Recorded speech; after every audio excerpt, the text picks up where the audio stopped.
Olá, pessoal. Vamos aí para mais uma etapa da nossa disciplina, ok? Hoje eu quero falar para vocês sobre os aspectos fitotécnicos do plantio da cana-de-açúcar. Dividi em duas partes para que facilite os estudos e os vídeos não fiquem tão pesados. Quanto ao material propagativo, a gente precisa se atentar às quantidades necessárias para a implantação do cultivo e às características desejáveis desse material de propagação. A cultura da cana ela é uma cultura, das grandes culturas, a que utiliza o maior peso de material para o plantio. Cerca de 8 a 12 toneladas de material propagativo por hectare são necessários para a implantação do cultivo. É necessário também se atentar que nesse material precisa ter de 12 gemas por metro de sulco. Para o plantio, em épocas de estiagem, é necessário dar preferência para uma densidade um pouco maior, de 15 até 18 gemas por metro. Alguns autores, inclusive, recomendam uma quantidade que varia entre 10 a 15 toneladas por hectare.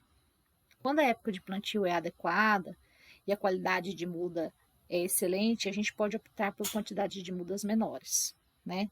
E também quando as canas são jovens, com cerca de 8 a 10 meses, e estiverem plantadas em ótimas condições, estiverem bem fertilizadas e bem isentas de pragas e doenças, também pode-se optar por uma quantidade de mudas menores.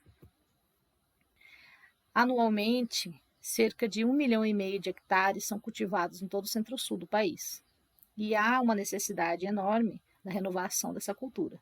Isso obriga as usinas a destinarem pelo menos 5% da área cultivada com a finalidade de renovação do canavial. Sendo assim, a gente precisa se atentar às estruturas reprodutivas, o material de plantio, né? O plantio comercial, ainda em sua maior parte, é realizado por meio dos rebolos, né?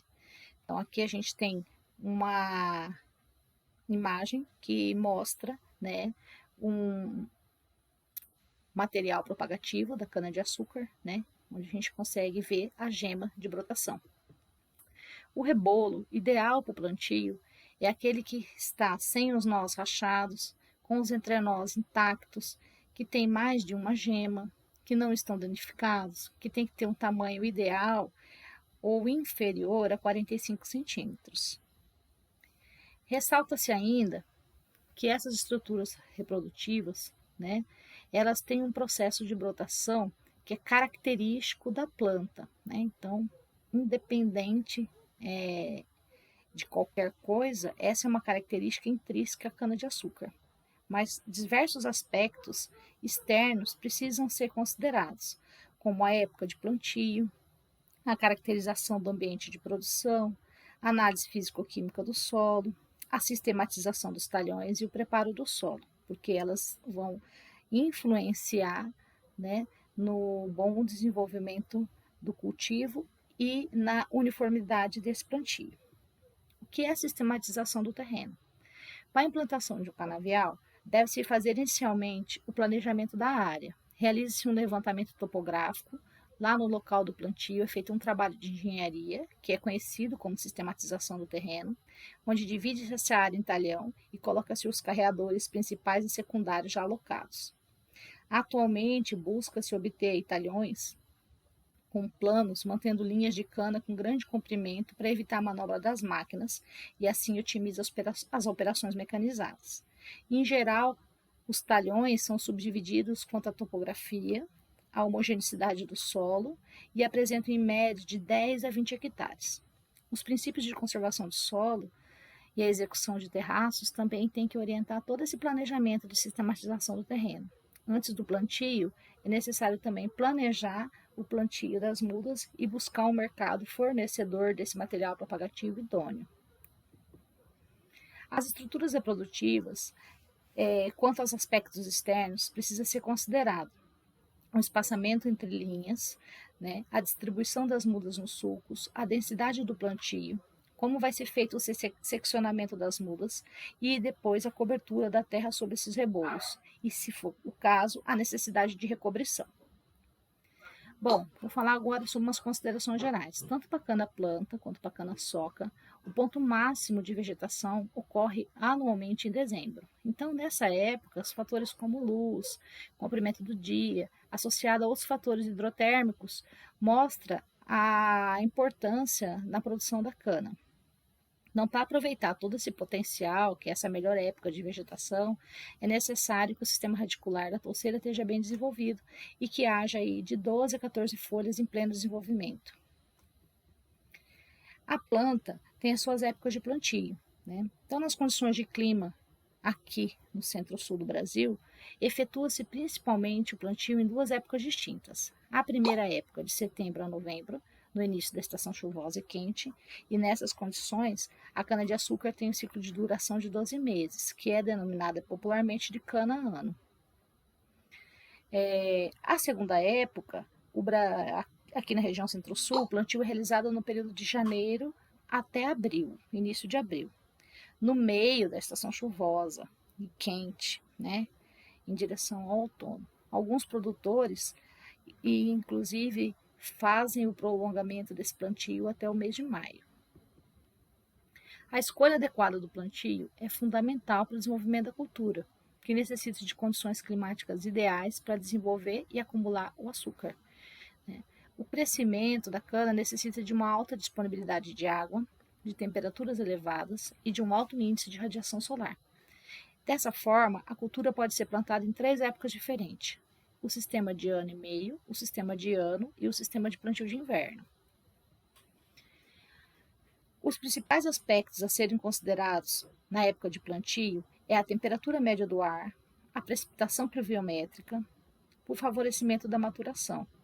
Temperaturas baixas com relativo déficit hídrico, em função dessas características, é realizado aí de setembro a março, aqui na nossa região centro-sul do país. As exigências climáticas, como já dizemos anteriormente nas outras aulas, mas vale a pena repetir, elas são importantíssimas para o crescimento e desenvolvimento vegetativo da cana-de-açúcar. Então, temperaturas médias entre 22 e 30 graus, né? E temperaturas mínimas aproximadamente de 20, para o melhor desenvolvimento. Temperaturas abaixo de 20 desfavorece a maturação, né? Pois entende que o período vegetativo prejudica o acúmulo da sacarose, né? Se você estender o período vegetativo. Para que o processo de maturação ocorra de forma satisfatória, é necessária uma estação seca com temperaturas mais baixas, né? Então, temperaturas abaixo de 20 reduz o crescimento, então são ideais para iniciar a maturação. A faixa ideal é entre torno de 10 a 20 graus. A ausência de chuva, corte da irrigação, deficiência de nitrogênio também são imprescindíveis para esse início da maturação da cana-de-açúcar. Bom, a duração do ciclo da cana, né, ela tem uma função direta com o planejamento da época de plantio.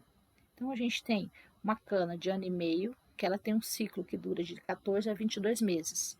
Nós temos a cana de ano, que ela tem um ciclo de 12 meses, e uma cana de inverno, que tem um ciclo de 12 a 16 meses. O plantio da cana, ele vai poder ser efetuado tanto manualmente como mecanicamente, né? Então, a gente pode fazer o plantio desses colmos, desses rebolos, né, manual ou mecânico. A época, né, de realizar o plantio da cana ano e meio, geralmente é de janeiro até o início de abril, onde tem o menor crescimento vegetativo dos tratos culturais e o controle das plantas invasoras apresenta uma melhor eficiência. Em períodos mais críticos, a perda de água poderia levar aí ao secamento total das folhas. Então, no primeiro ano, chega o período seco e a planta ainda não está desenvolvida. E no segundo ano, o estresse vai estimular a maturação. Então, essa é a época mais adequada. A colheita vai se iniciar em maio e finaliza até novembro. O escalonamento da colheita é interessante, de abril a novembro, porque pode maximizar o potencial da variedade. A cana ano e meio, ela, nessas condições, né, ela passa por um repouso, né, na primeira estação de inverno, sendo cortada só na segunda. Assim, né, o ciclo variável de desenvolvimento da cana-de-açúcar ocorre. favorecendo nos 3 primeiros meses e limitado por 5 meses, que é de abril a agosto. Em seguida, durante 7 meses, setembro a abril, a planta volta a vegetar com toda a intensidade e aí amadurece nos meses de inverno. Então, a gente tem aproximadamente uns 10 meses de desenvolvimento vegetativo, o que resulta na maior produção. Para cana, ano e meio, a maior fase de desenvolvimento acontece na segunda metade do grande período de desenvolvimento. A cana-ano, o plantio geralmente ocorre de setembro a outubro, quando a destinação da cana geralmente é suplementação animal. Essa é a época mais adequada. A antecipação da colheita pode acontecer e inicia-se aí de abril a maio, que é o início do período seco, quando os produtores precisam alimentar os seus animais. A colheita geralmente é de julho e finaliza até novembro. A cana-ano, ela tem seu máximo desenvolvimento de novembro a abril, diminuindo desse mês devido às condições climáticas adversas, com possibilidade de colheita dependendo da variedade a partir do mês de julho. Observa-se que o plantio do tolete ocorre na brotação da cana-de-açúcar, né? Ela vegeta, ela cresce de tamanho sem parar até abril, para então amadurecer. Então, por aproximadamente 8 meses de desenvolvimento, 4 meses para ocorrer a maturação. Para cana-ano e soca, a fase de maior desenvolvimento ocorre na primeira metade do grande período de desenvolvimento. Então, a cana-ano ela é uma alternativa de suplementação, é uma excelente alternativa para a alimentação de bovinos no inverno. E a gente pode usar ela de uma maneira correta, com a utilização de ureia, conforme a gente pode ver aí nesse explicativo. O sistema de ano, né, que é a cana de 12 meses, em algumas regiões, elas podem ser plantadas de outubro a novembro. Esse sistema precisa ser utilizado de forma restrita, pois apresenta vantagens e desvantagens. A vantagem é que, para quem tem grandes áreas de plantio, uma segunda época de plantio facilita o gerenciamento, a utilização de máquinas e mão de obra, que ficam aí subdivididas em período de plantio, de cana ano e meio e cana ano.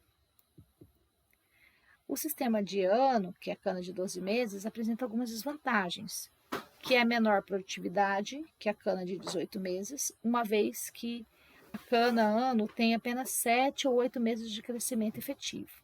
Em algumas situações, para variedades que florem, que são floríferas, a utilização de inibidores de crescimento, de florescimento, pode ser necessária.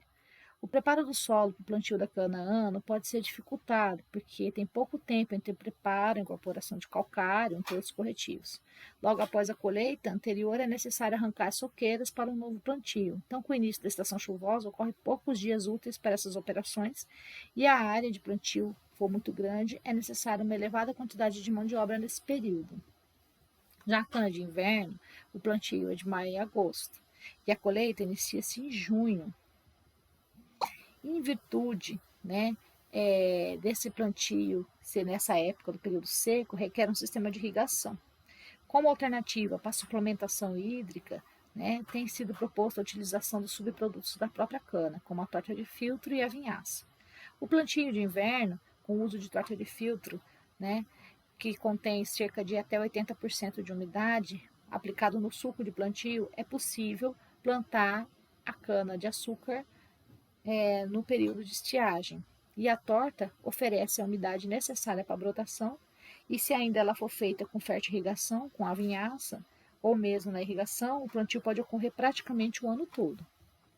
A torta de filtro é um subproduto do processamento industrial da cana. Ela é proveniente da filtração do caldo extraído de moendas no filtro rotativo.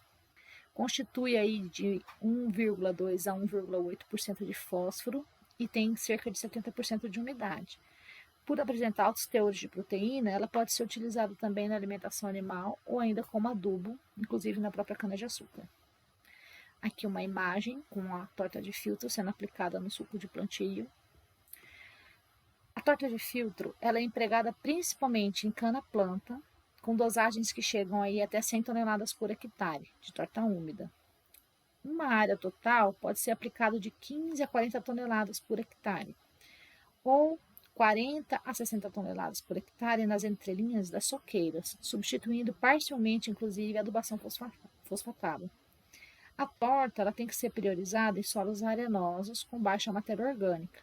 É importante salientar que a torta não contém todos os nutrientes necessários para a cana. A torta de filtro ela pode ser aplicada na linha da soqueira, conforme a gente percebe na imagem, né?